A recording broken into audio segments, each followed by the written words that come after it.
Assalamualaikum warahmatullahi wabarakatuh. Kali ini kita akan mempelajari materi tentang pajak.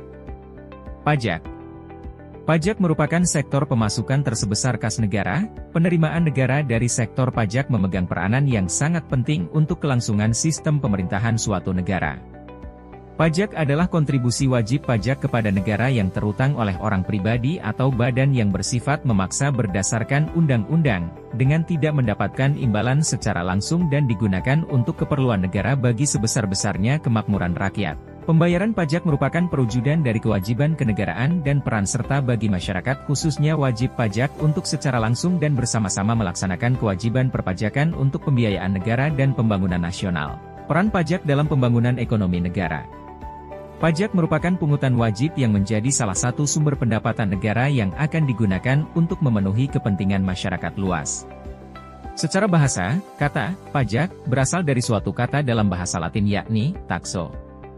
Adapun makna dari kata taxo sendiri artinya iuran wajib dari rakyat untuk menunjang kepentingan pemerintah maupun masyarakat. Selain itu, pengertian pajak menurut Undang-Undang Nomor 28 Tahun 2007 yang tertuang pada Pasal 1 Ayat 1 yakni, pajak adalah kontribusi wajib kepada negara yang terutang oleh pribadi atau badan yang bersifat memaksa berdasarkan undang-undang, dengan tidak mendapat imbalan secara langsung dan digunakan untuk keperluan negara bagi sebesar-besarnya kemakmuran rakyat. Sesuai dengan pengertian pajak di atas, pihak perorangan atau badan yang harus membayar pungutan wajib pajak tidak akan mendapat imbalan apapun secara langsung, melainkan pihak-pihak tersebut akan merasakan manfaat dalam bentuk penyediaan fasilitas umum yang diberikan oleh negara. Pengelompokan pajak. Sesuai dengan dasar pengelompokannya, menurut Mardiasmo, 2009-5, pajak dapat dikelompokkan menjadi beberapa kelompok, seperti 1. Menurut golongannya, pajak dapat dikelompokkan menjadi 2 yaitu A. Pajak langsung, yaitu pajak yang harus dipikul sendiri oleh wajib pajak dan tidak dapat dibebankan atau dilimpahkan kepada orang lain. Contoh, pajak penghasilan, PPh. B. Pajak tidak langsung, yaitu pajak yang pada akhirnya dapat dibebankan atau dilimpahkan kepada orang lain. Contoh, pajak pertambahan nilai, PPN.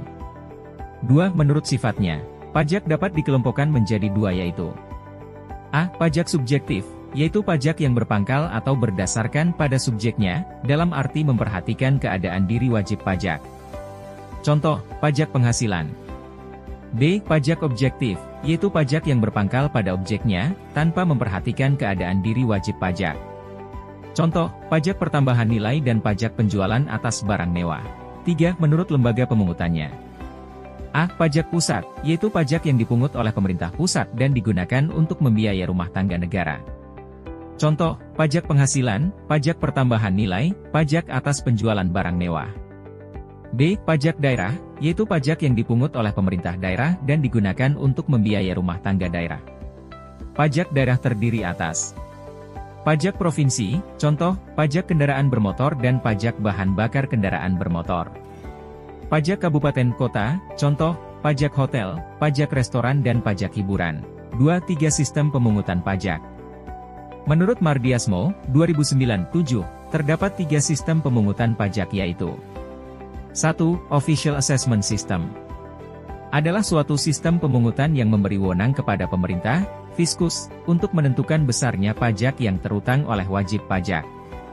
Ciri-cirinya: A. Wewenang untuk menentukan besarnya pajak terutang ada pada fiskus.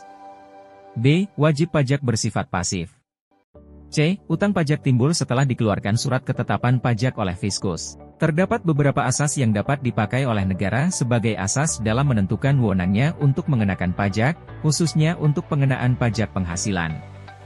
Asas utama yang paling sering digunakan oleh negara sebagai landasan untuk mengenakan pajak adalah 1. Asas domisili atau disebut juga asas kependudukan, domicile residence principle.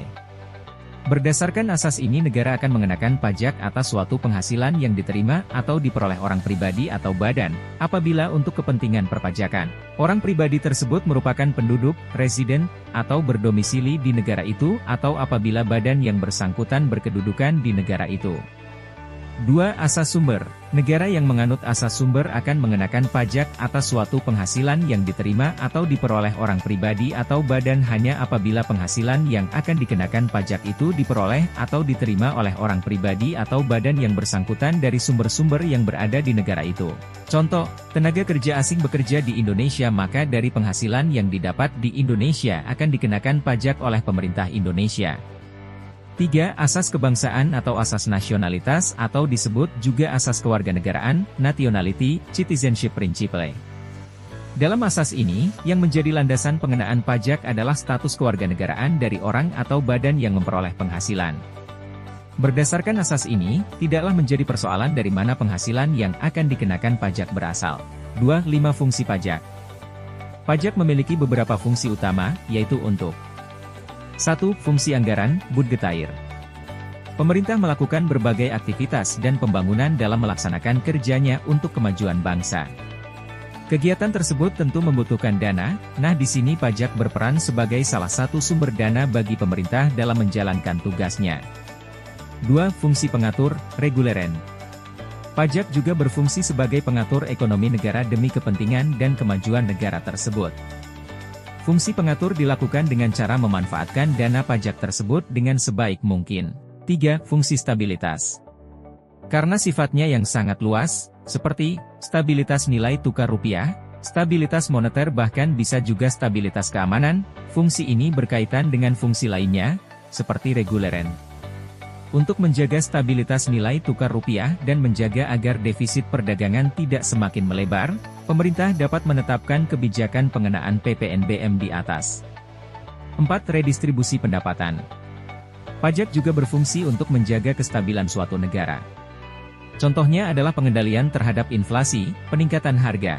Inflasi terjadi karena uang yang beredar sudah terlalu banyak, sehingga pemerintah akan menaikkan tarif pajak, agar peningkatan inflasi dapat terkontrol.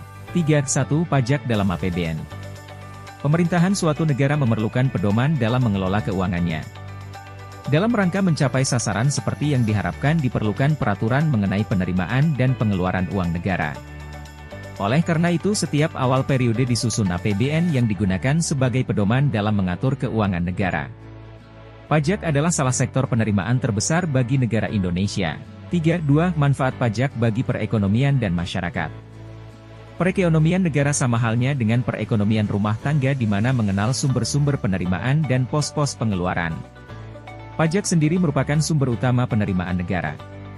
Oleh karena itu, apabila masyarakat tidak taat akan pajak maka seluruh kegiatan negara akan sulit terpenuhi.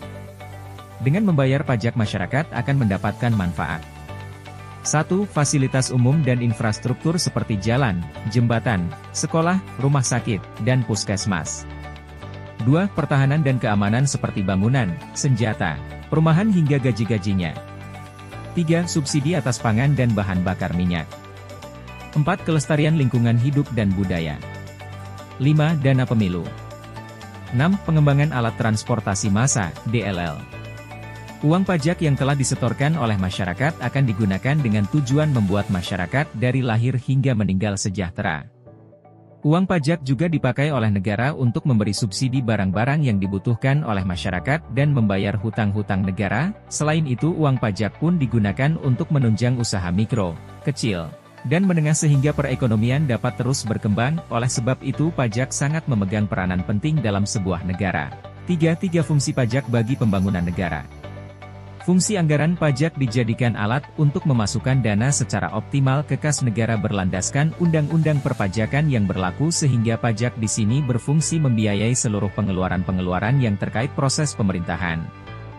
Fungsi mengatur pajak digunakan pemerintah sebagai alat untuk mencapai tujuan tertentu dan pelengkap dari fungsi utama pajak itu sendiri. Fungsi mengatur dalam pajak digunakan untuk 1. Perbaikan iklim usaha. Fungsi pajak dalam perbaikan iklim usaha yaitu dengan 1.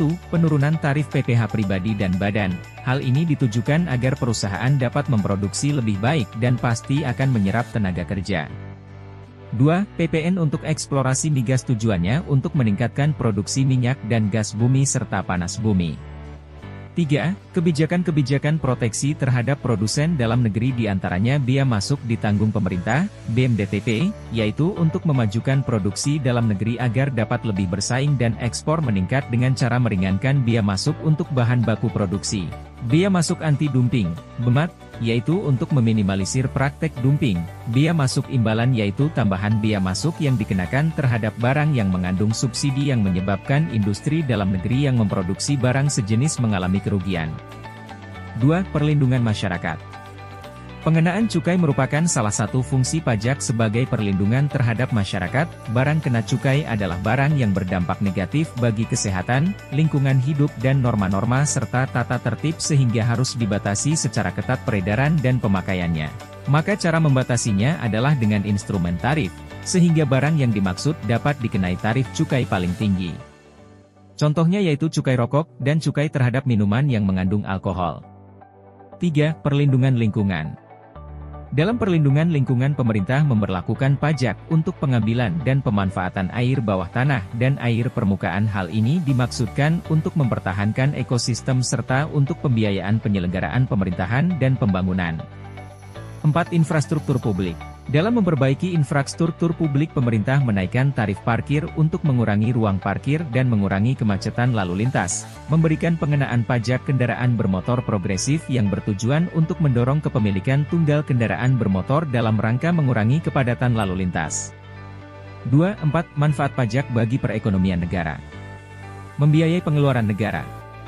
Pajak memiliki manfaat dengan membiayai pengeluaran negara yang bersifat self-liquidating, contohnya pengeluaran untuk proyek produktif barang ekspor. Membiayai pengeluaran produktif. Pajak dapat membiayai pengeluaran produktif di mana pengeluaran produktif adalah pengeluaran yang memberikan keuntungan ekonomis bagi masyarakat seperti pengeluaran untuk pengairan dan pertanian. Membiayai pengeluaran yang bersifat self-liquidating dan tidak reproduktif yang contohnya adalah pengeluaran untuk pendirian monumen dan objek rekreasi. Membiayai pengeluaran yang tidak produktif di mana contohnya adalah pengeluaran untuk membiayai pertahanan negara atau perang dan pengeluaran untuk penghematan di masa yang akan datang yaitu pengeluaran bagi yatim piatu. Demikian yang bisa saya sampaikan, semoga bermanfaat. Saya akhiri, wassalamualaikum warahmatullahi wabarakatuh.